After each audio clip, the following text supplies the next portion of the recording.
नवीन वर्षाच्या अनुषंगाने नवी मुंबई वाहतूक शाखेमार्फत एक DCP, एक ACP, 36 पोलीस अधिकारी आणि 510च्या आसपास अंमलदार जे आहेत ते वाहतूक नियमनाच्या बंदोबस्ताकरिता लावण्यात आलेले आहेत.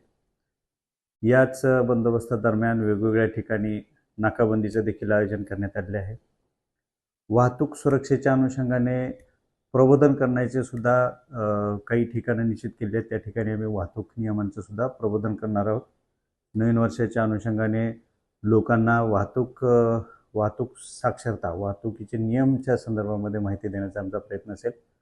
त्याचबरोबर जे वाहतूक नियमाचे उल्लंघन करतील त्याच्यावर सुद्धा कारवाई करण्याचे नियोजन या बंदोबस्तादरम्यान ठेवलेले आहे.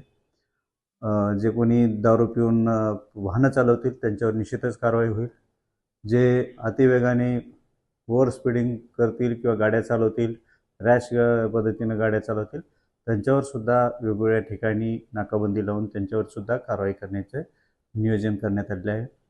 या नवीन वर्षाच्या संदर्भामध्ये सर्व नागरिकांना मी हे आवाहन करतो की वाहतुकीचे नियम पाळा. स्वतःही वाहन चालवत असताना इतरांचा जीव जाणार नाही, त्याचबरोबर कुठलाही अपघात होणार नाही आणि स्वतःचाही जीव धोक्यात येणार नाही, या गोष्टीचं भान ठेवून वाहनं चालवावीत.